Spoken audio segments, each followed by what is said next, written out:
great leaders are empathetic. And we're going to have lots of different ways this morning that I want you to talk about on your table about what it looks like, what it doesn't look like, and how do you bring it to the conversation and use it powerfully as a leader inside of your organisation, inside of your personal businesses.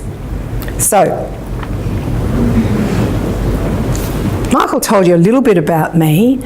Some of you know me, some of you, how many of you have listened to our online lessons, right? So you kind of have heard them and you hear all these stories about me, right? And the thing that most people don't realise is I'm an immigrant to Australia. I remember coming here at the age of 16, and on blazing hot January days, I still feel like I just arrived, and it was 44 years ago. Yeah, and at 16. So how old am I? For some of you who want to figure that one out. Right? 35. 36. Okay. So, you know, I'm in my 62nd year and I feel still like I'm that girl that arrived all those years ago and that life's new and exciting. So I'm a grandmother of 4 now. And I'm the besotted grandmother that bores everybody with their photographs of their grandchildren. You got to see this one, and isn't he so cute? And he's the bestest baby in the whole world. And I have a girlfriend who sent me the most beautiful card when my first grandchild was born, and she's Italian.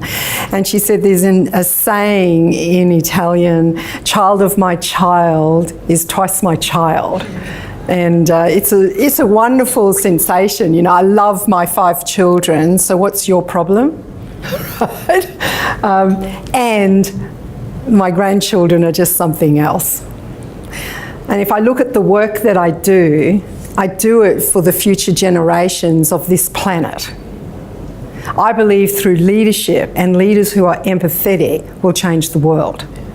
And it's going to take something because people don't want to talk about this. Especially as we've come out of the 90s and the 2000s, where money is the driver in business. When you're an empathetic leader, the money comes because you treat your people well. And the first person you treat well is who? Yourself. So you just want to notice what's happening or not happening, and then you'll get a taste and a sense of it all.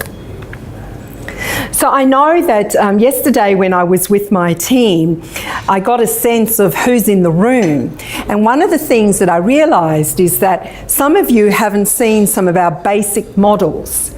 And so we're going to just share, I'm going to take 2 or 3 minutes and share one of our first models with you, and then I'll talk about empathy. And then what I'm going to do is we're going to do this as a conversation this morning, and I'm going to pose some questions to you, and what I'd like you to do is discuss it on your table. Talk about it. Because my thinking isn't the only way of thinking about this. My thinking is not right. It's not wrong. It's purely the stand that I make. And what I'm more interested in is what's your stand? Where do you stand in the world on the issue of what it means to be a leader who leads with empathy? And what does that mean? What difference does it make? And how much easier does your life get when love is on the table? Would you like that? Like really, what would it be like? I was talking to one of my team yesterday on my way home, and she was having a couple of issues, and I said to her, I said, where are you right now? And she said, all I know is that in this business, love is always on the table. And she said, and it's what keeps me in when it's tough. So what's empathy? What's that all about? So, hopefully you've introduced yourselves to everyone at your table, because right now you're going to get to know them intimately. let's first share this first model. So, Michael, can you scribe for me, please? We got the wrong size paper, so just squint. If you're like me, you have to squint. Smaller room, smaller paper. So, I want to talk about the model that we think from when we think of leaders. And it's also the model that we created to think from when we're looking at someone's integrity and values profile. And it's called the 3 secrets. Now, they're not secrets. You know this. Everybody knows this. They just don't do anything with it. It's interesting, isn't it? They know this stuff. I get stunned with, hello, yeah, I know that. So what? We have a saying in our business, knowing makes no difference. Right? Do you know, how many ads have you seen, don't smoke? Yeah? Lots, everywhere. You get this, you come in, you look terrible, and things happen to you if you smoke. What difference does it make to the smoker? Absolutely none. So knowing something makes no difference. So the first one I want to talk about is vision. In the research project that we did to create some of the work that we've got, vision is one of the most important things. Leaders who don't know where they're going, you know, if you're, do you remember Alice in Wonderland and the Cheshire Cat, and she's standing there, she's lost in Wonderland, and she asks the Cheshire Cat, you know, which road shall I take? And he said, well, where are you going? And she said, I don't know. And he said, well, any road will do. And the problem with leadership today is they lack vision. They don't know where they're going, and so who wants to follow? So people go to work at jobs they hate. 85% of people go to work at jobs they do not like and do not get satisfaction out of. So 85% of the people in your business don't like what they're doing for you or with you. That's scary, isn't it? Because your vision isn't clear and they didn't buy it. So your vision and your values. So what is it that they want personally? And what is it that this organisation or business wants? And is there an alignment between these two things? Because if there's not, you're dead in the water. They won't come to work and do great work. So any of you have heard of Seth Godin. You want to go and read some of his blogs. They're fantastic about creating environments to do great work. Yeah? The next one is you've got to know how to fight. And people go, oh, fight, that's not very nice. We won't do that, fight. So the biggest fight you'll ever have is the one you have with who? Yourself. You don't need enemies. You're punch drunk in there. You know, it's the conversation you have with yourself when you're by yourself, about yourself. And it's never good. And when we do and clean up that, as leaders we change. So we use that word deliberately. So the biggest fight you'll ever clean up is the one you clean up with yourself. So what we know is when we look at someone's profile, we know where your fight is. What is the argument that you're having with yourself? Wouldn't you like to clean it up? Wouldn't you like to not wake up in the morning and go, yeah? Like really? And then it's not that the fight ever goes away. And here's something that people don't get. You know, like I've been on the journey of attempting to fix myself for 40 years. I'm not fixed. What's the problem? All I know is this. When I get responsible, I get to be free. Truly free. And then my fight disappears. As soon as I don't want to be responsible and own my stuff, I am chained to that. So you want to unshackle yourself, clean up your fight. Next, are you having fun? Now, in work, Fun is not drinks on Friday and a barbecue 3 times a year and a Christmas party. They just get drunk, don't they, and tell you what they really think. And then what they do is you've got a HR problem on Monday. So, fun is satisfying 6 things, and if you satisfy those things for people, work occurs as a form of play. Like, if you would like to know what those 6 things are, we're just launching a new site where you can actually go online and 7 things, 7 questions that we ask you. How much of this do you want, and how much are you getting? So the first one is, how much challenge do you want in your work? That is, how much of your resources do you want engaged in your working world on a scale of 1 to 10? So Jo, how much challenge do you want? I like challenge. So 1 to 10? 8. 8. How much are you getting? Probably 6. 6. She's bored. Right? Like, really? Wouldn't you like that to know that about your people? And it's 1 question. Now I go, we better give her something more to do. We better give her a project, let her grow something in this business. And in 6 months' time, we ask you the same question. How much challenge do you want? 8. How much are you getting? 9. Enough now, thanks. Right? You don't want any more than a 1-point difference. Now, I wish I could give you that whole thing right now, but if you would like it, okay, please ask the person who invited you and we'll give you access to it. It's a great 7 questions, right? It's like Goldilocks and the 3 bears, hey?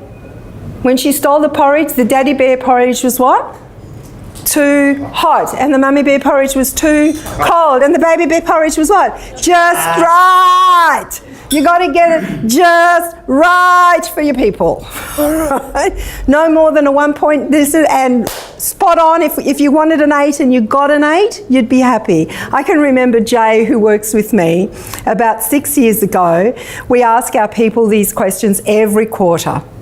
Right? And I said, how much challenge do you want? 10. I said, how much are you getting? 3. I thought, ouch, he's going to leave. So I piled on more responsibility, more challenge. And the following thing I said, so how much challenge do you want? 10. I said, how much are you getting? He said, 11, enough now. Right? So it's like, too much challenge, people get stressed. Too little, they get bored. And that's just one of the questions.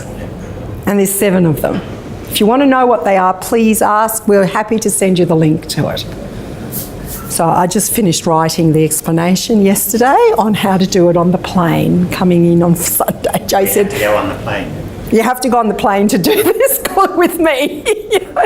So the site is up and Jay said, half the explanation isn't here. And I thought, I didn't finish writing it. Anyway, I did it on the plane. So, it's enough about that, hey? If you satisfied those 3 things inside of your organisation and business, what would life be like? Let's talk about empathy. There's a great quote from To Kill a Mockingbird. Now, for those of you old enough, we all read this book for school, didn't we? Right? And this line just jumps straight out at you. And it's an empathetic statement. He says, you never really understand another person until you consider things from his point of view, until you climb inside his skin and walk around in it. That's empathy. You've got to climb inside of someone else's skin and walk around in it. Great leaders do that. Now, you want to notice the people whose skin you don't want to crawl inside of. Because I cannot get with this person, okay? And it's really tough, isn't it? You don't want to go there. So, as we discussed it with my team yesterday, I love my team. I just love it that they don't agree with everything that I say, because if they did, we'd be in a different place. I'm going, let's do this. it's amazing what happens when you have a group of people who care enough to say no to you. So, the meaning of the word empathy. I thought that this would be important, and we're going to have a discussion about it. But let me just give you the breakdown of the word. The word comes from two words. And the English language is actually made up like that. It's a hodgepodge of the Germanic tree and the Latin tree. So you get all these weird kind of words. So M means with or together. So you literally do have to get inside their skin. You have to get with them. And it's a distinctly human thing. It's what makes us the most powerful creature on this planet, and it also makes us the worst. And pathy comes from the Greek word pathos, which means feelings. So, and it's an appeal to your emotion. So you might notice that even this morning we have appealed to your emotion. We've already warmed you up to, what is this thing called empathy? Right? Come with me and join emotionally in this discussion. That's empathy. Simple, isn't it? There's some people you'd rather take their lights out. And in fact, driving here in the 5 minutes, Michael said to me, oh, they're just a moron. You know? No. Let me just narrow that down. Not speaking here, very specific. It's about a particular, situation and what was going on. They're just a moron. Right? And one of the things that I've had to learn is when people really annoy me, and it's not often that happens, I go, you're an oxygen thief, you're stealing my air. Right? So it's and I go, is that really empathetic, Jennifer? What kind of person are you to say a thing like that? Now, let's be real, we do say things like that. Yeah? So, how about on your table right now,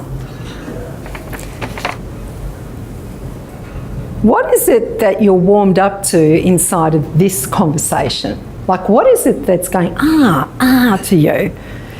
Just take a minute to do that, and then we'll come back, and then I'm going to introduce the difference between empathy and sympathy. So go for that for a minute. Okay. So thank the people at the table. Here's I'm going to ask a different way to respond to this.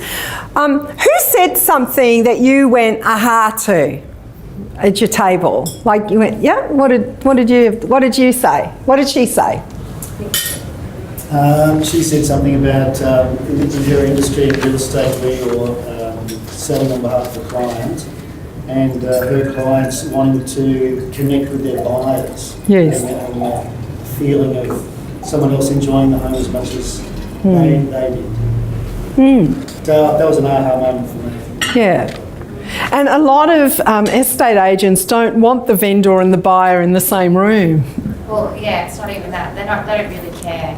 Yeah. Who buy for the house and for what reason. They just want the check and the commission, and they want to move on. They want to be as transactional as possible. They don't want to buy into the emotion and the reason for the sale. Yeah. And if they did, it's easier. You get more money for the property. Really? Well, you get happier customers. Yeah. Both sides. Yeah. Well done. It comes back. Yeah. Yeah. Very nice. Anyone else? What did you hear at your table about something that someone does that drives empathy in their business? I think Anna mentioned the fact that when she wants to write a thank you note, she doesn't use a generic template. Yes. And empathises with the person she's thanking and puts the note in their terms. Yes. And language that they relate to and understand. People love that. Have you noticed we don't write letters anymore? And have you ever noticed that when you do get something in the mail, it's the handwritten one that you'll open really fast? And a practice that I had, and I was thinking just as you said that, I'm going to go back to doing that. I used to have this card that on the front that was printed with our logo, and it just had "just wanted to say," but it didn't, you couldn't read it as that. It was this weird looking thing on the side. And I'd handwrite a thank you note. And it would only take me a few seconds with a stamp. But you know what? It stayed on their desk for ages. Because you get in their world and go, I really heard you. So, core. Now let's talk about the difference between empathy and sympathy.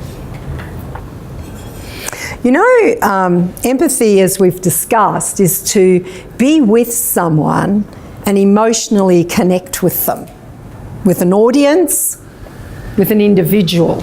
Your audience can be 1 or 100. What's sympathy?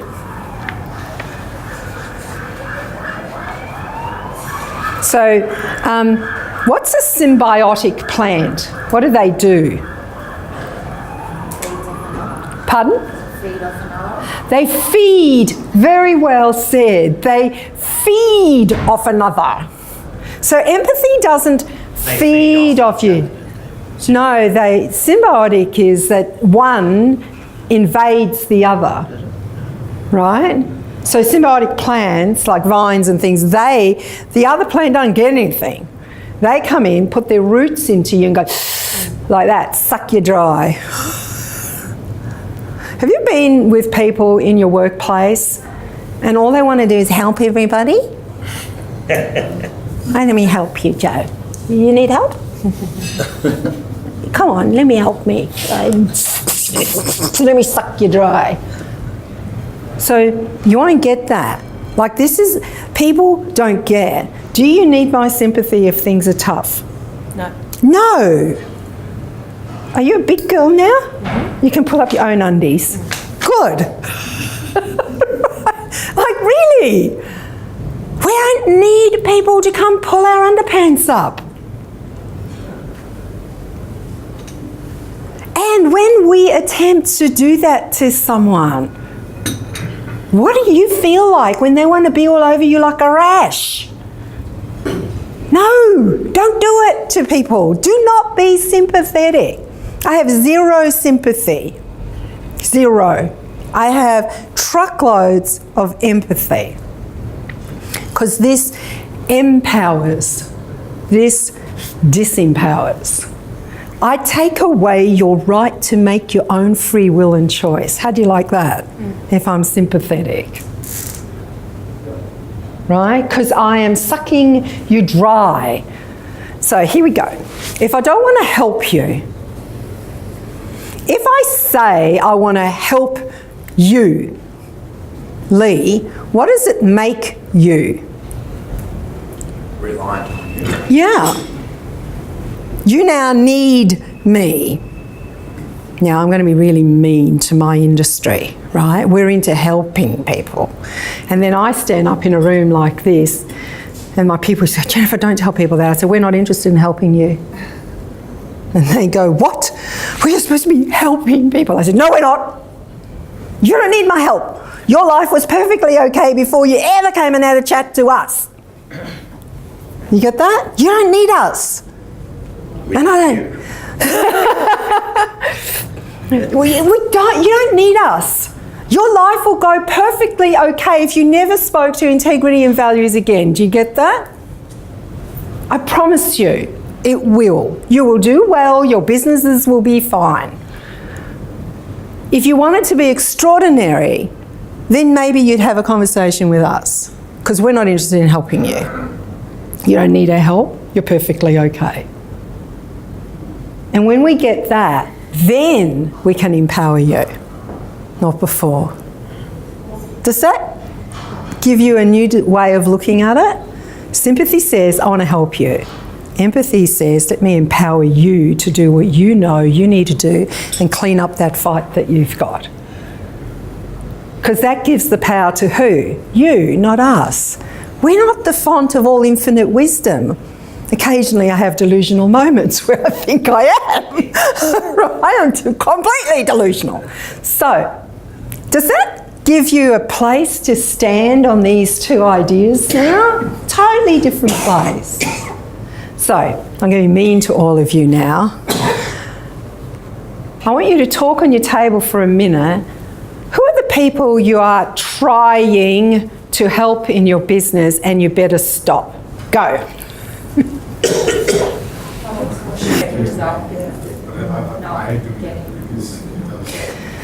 Okay. I just heard the fish story on a couple of tables. So, what's the fish story? She wants the fishing rod, not the fish. Yes. Is it that one? Yeah, give them the what? The fishing rod and teach them how to fish. And then you're what? And you're giving them the power. Yeah. You give them the fish, you feed them for a day. That's the difference. Very powerful. Here, you take away and keep them dependent. Here, you move into interdependence. Cool.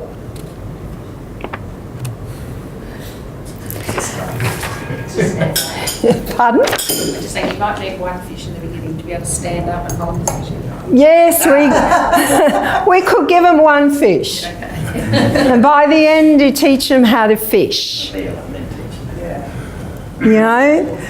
Like really? It's not hard to do that. It occurs hard. You know, some of you are really accomplished in your work. You want to grow your business, give up that people are going to do it exactly the way you do it. You know, when I decided to grow Integrity and Values 4.5 years ago, from this tinsy-wincy thing to where it is today, and I set up a business model to do it, I never thought I would have such extraordinary people on my team. We attracted them. And the tough thing is yes, this is how we do it around here at Integrity and Values. And what we want you to do is to bring your life experience to the work. And yes, we have a system and a process, otherwise we couldn't have duplicated me. I'm really clear that these guys are better coaches and facilitators than what I am now because they do it more than me. I stand up here, yep. But really, they are fantastic at what they do. And they follow our system and process. And it was tough for me to say, no, I want you to learn to do it like this. Because this works. This is 20 odd years of experience. This works. And don't tell people you want to help them. You know, that was one of the hardest things. Don't tell them you want to help them. Because you totally disempower them in that moment. So, here's something I want you to talk about. I want to talk about now the difference between empathy and sympathy. And I want you to talk about it with this as a piece of looking at it, okay? What's the difference between commitment and attachment? And where does it fit between empathy and sympathy? You got that? Got the question?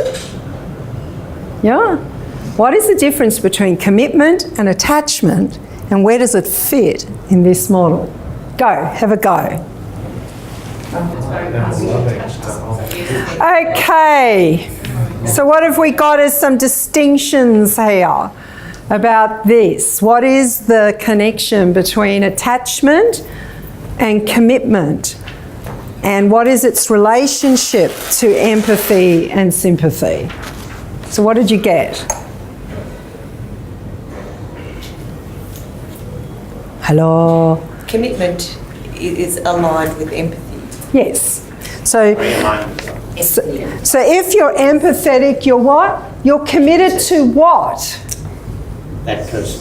That person, that outcome, right? I'm committed to this. If I'm attached to it, then what am I? Obligated to. Yeah. You know you have to do it, but you don't have the emotion. Notice even the words. When I'm empathetic, I'm committed to you getting what you want. When I'm sympathetic, did you just hear the language that she used? I have to, and they must, and they got to do that. How much freedom is there in that? None. And that's for either party. Yes. You know, so if I'm attached to it and I'm sympathetic and you've got to get your life together over there, and now, girl, if your life wasn't perfect, you know, my life won't be either. That's how couples live their lives. Right? Like, that's what they do. Heaven help us. So, if you're not happy, then I'm not happy. That's sympathy. Empathy is I'm happy, and what do we need to do to have you change your state? Get happy. What is it going to take? Doesn't mean that all the problems in the world disappeared for me to be happy, because then I'll always be miserable. It's not like that. So when we're attached to something, we got to have it. And our sympathy plays havoc with us. We feel bad because someone else is having a hard time. No, I don't feel bad if your life is tough. Imagine our associates being sympathetic. Do you know how many problems we hear every day? They would lock us up at the end of the day, so just don't let them out, throw the key away. We can't be sympathetic.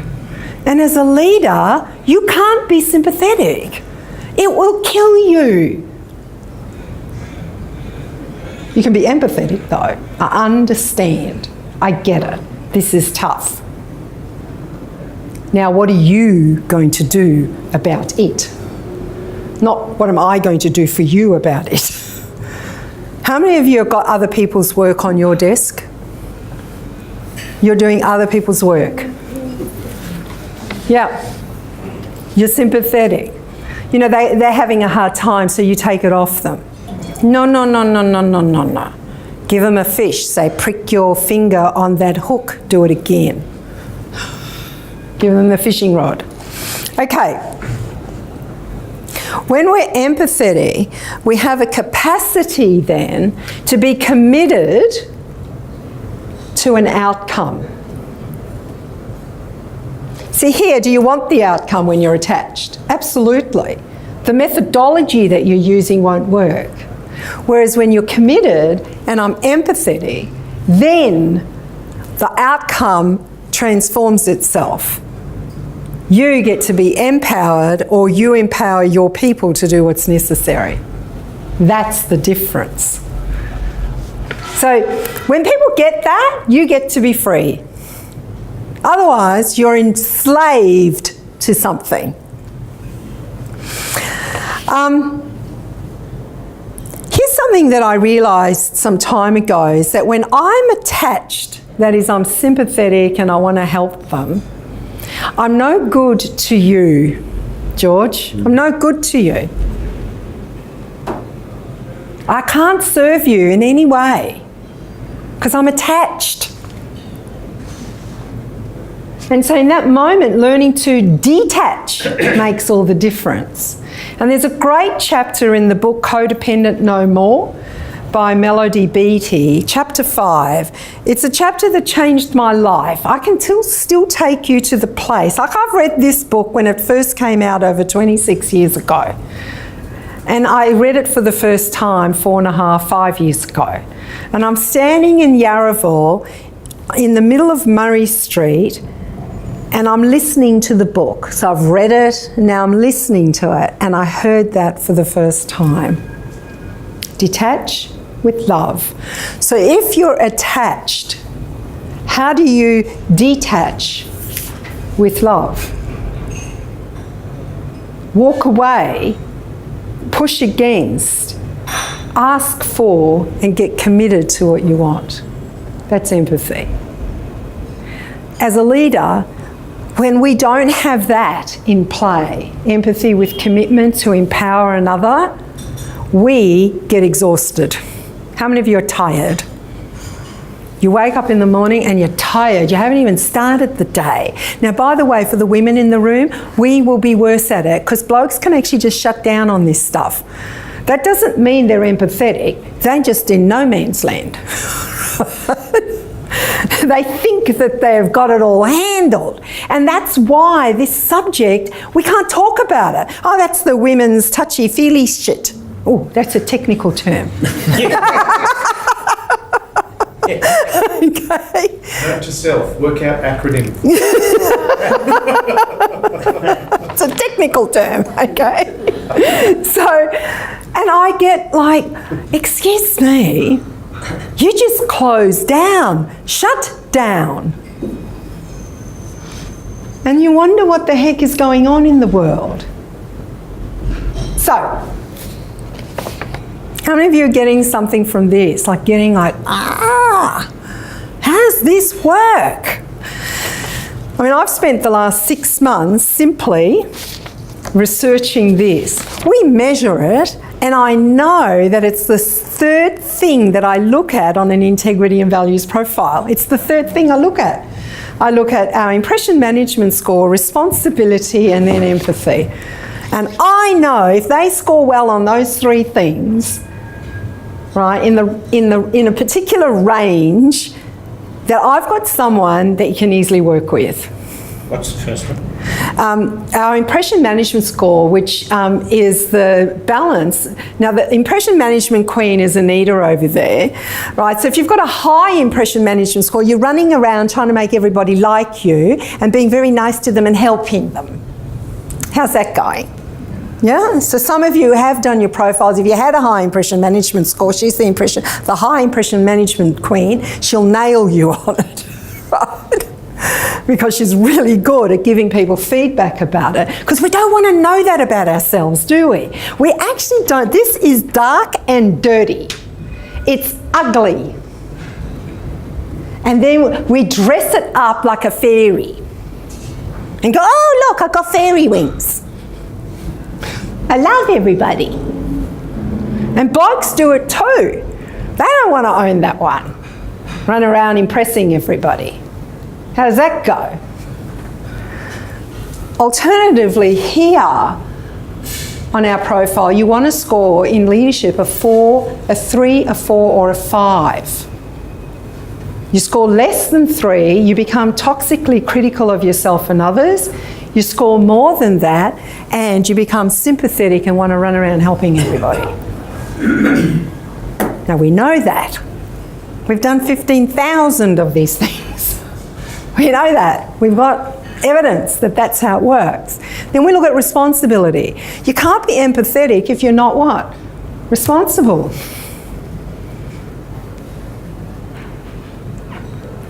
And then we look at the empathy score. I was reading in a book that on a scientific research that one of the most important scores in developing leaders is self-awareness and empathy.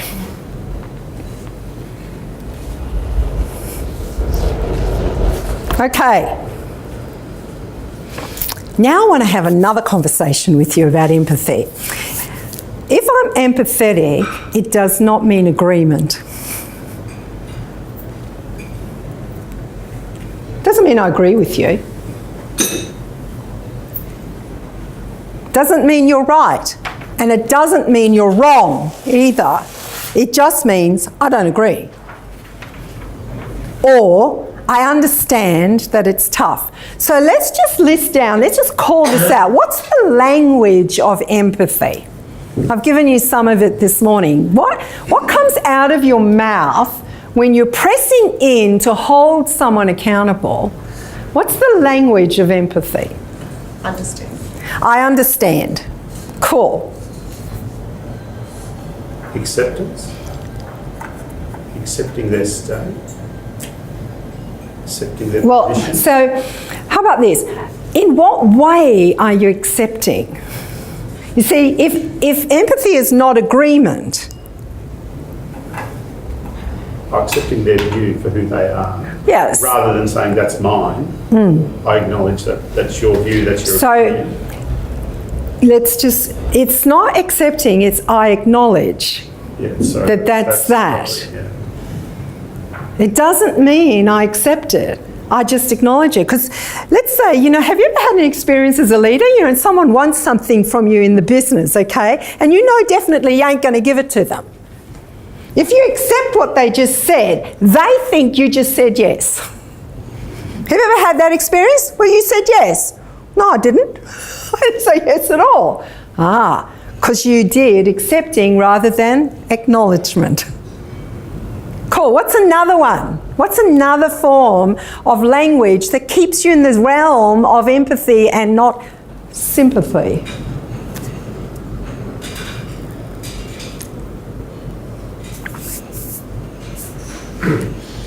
So someone's doing the me to you. You ever had that? No, I'm the only one who goes.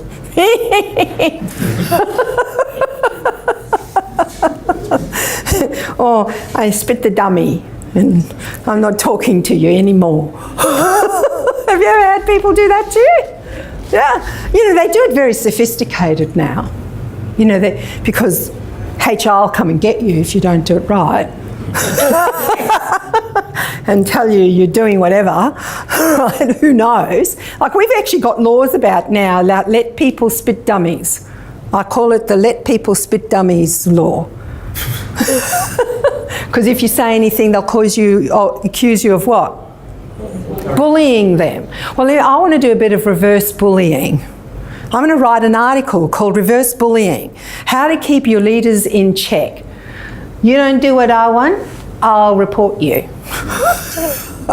So don't hire for that. Hire for values. Stop hiring for skill and hire for values. Because you can teach skill to anyone. Most of us in this room are not hiring rocket scientists. And if you are, just lock them up in a room by themselves. Or, neurosurgeons or whatever who've got heads the size of the Empire State Building, just prick it. Get real. Now people go, you can't say that, Jennifer. And I go, why not? Why not? This is the age of empathy. No, you can't talk to your people like that. And vice versa, your people can't talk to you like that. So how do you get them to the point where they'll listen? So what's the more language of empathy? Yeah? Words underneath the word empathy there, perhaps. Yeah. Let's work together. Very good. Let's work together. How you're feeling. Yeah, I understand that this is tough and how you're feeling. I hear you. Even something like tell me more. Yeah, tell me more. The other one is how can I support you? Not what can I help you with? How can I support you through this? Another one is what do you need? Or what do you want? Have you known people going me, they complain, and they don't tell you what they want. What do you want? They go. Yeah? You do that well.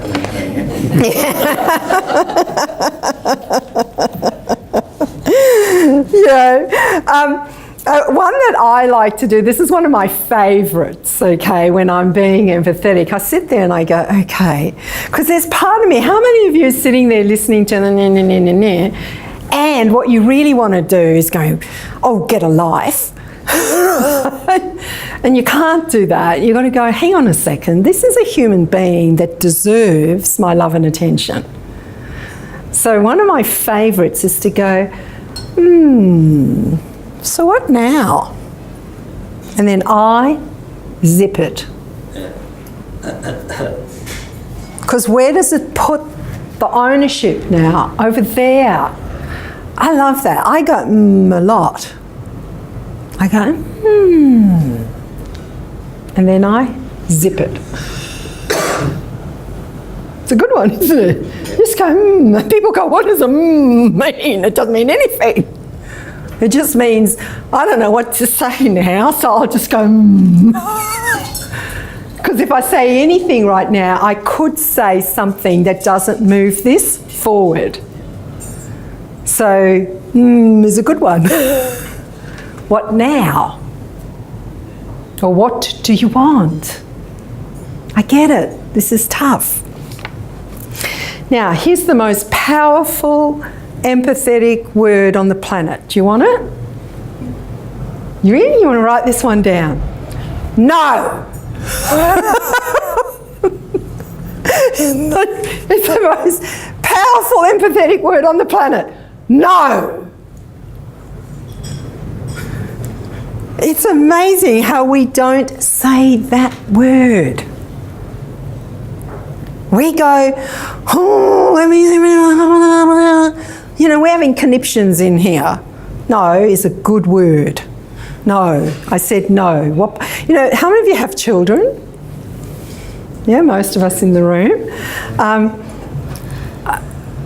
I used to say to my children, my youngest is 28 now, I go, what part of no do you not understand? You all know that one, don't you? What part of no do you not understand?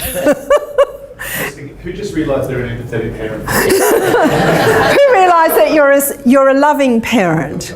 And when you're in leadership, you're a loving parent. That's who you are.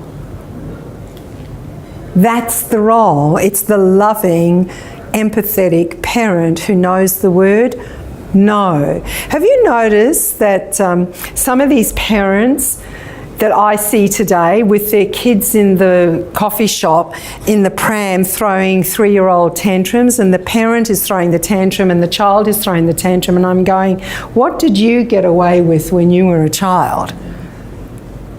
You don't do your kids any favours when you give them everything they want. You don't do your people in your organisation a favour when you give them everything they want. It costs the business, and then you wonder why you don't make profit. Because you don't know the word what? No. What's the word? No. Okay, turn to the person next to you. Practice this word, you don't know it. No. Go on, yell at them. No! No!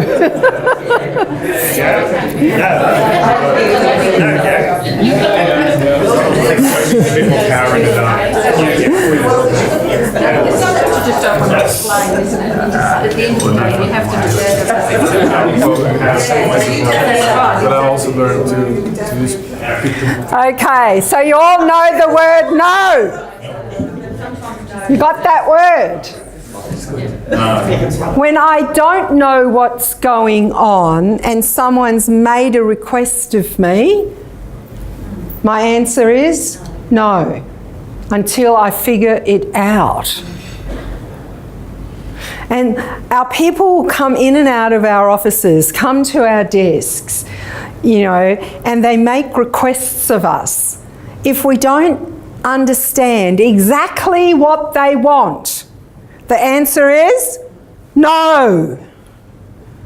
Or give me a minute. I need to think about that one. Because when we're sympathetic, we want to give people everything and make them what? Happy.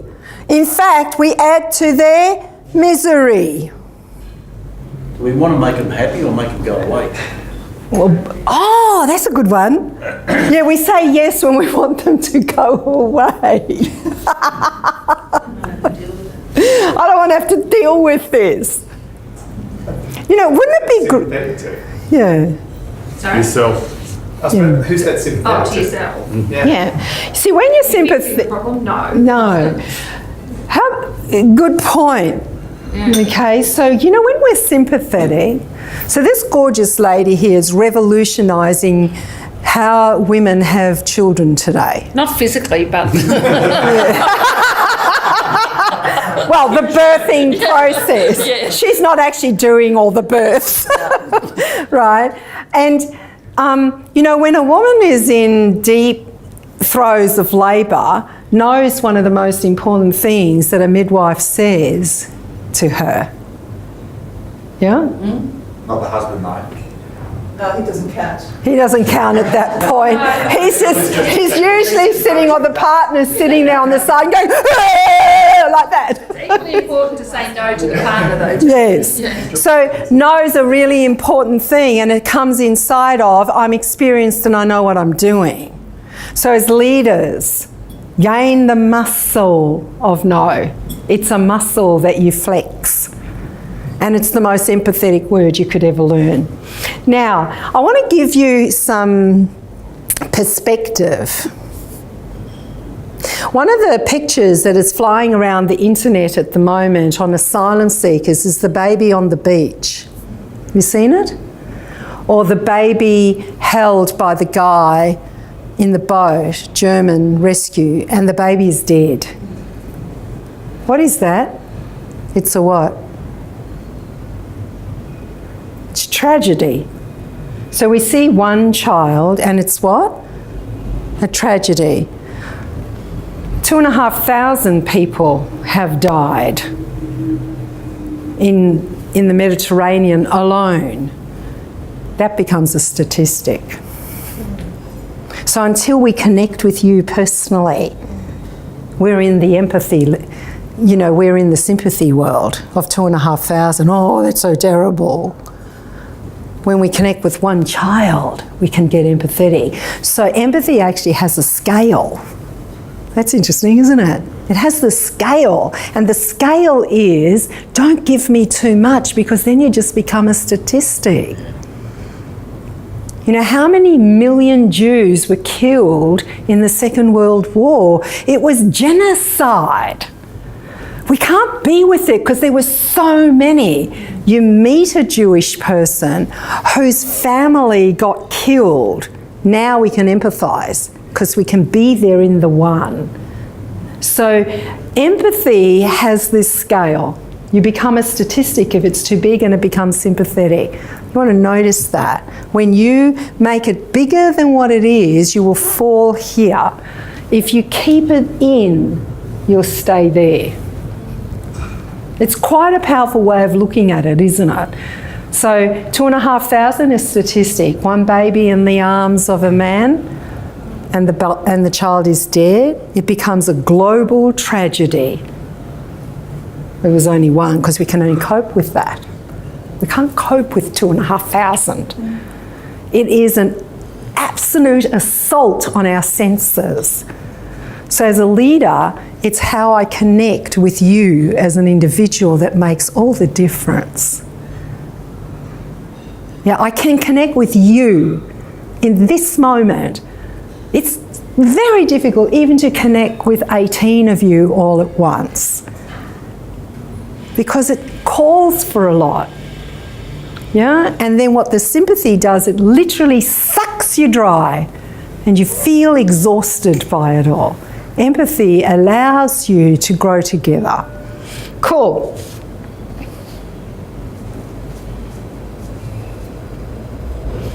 How about this? I know that when I'm empathetic and I get over there, I can drive extraordinary results in my business.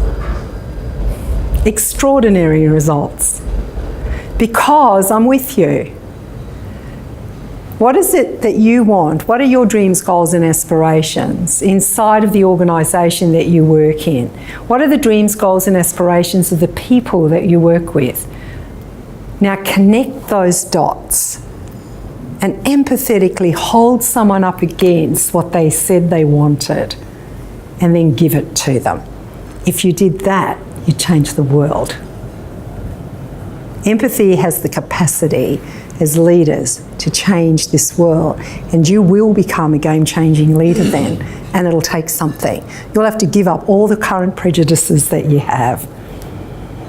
And in the moment that we're empathetic, we enter the world of vulnerability, of our own humanity and theirs. So bring your humanity to the table, love them. That doesn't mean you're a yes on everything that they said. That's it for this morning, and thank you for being here.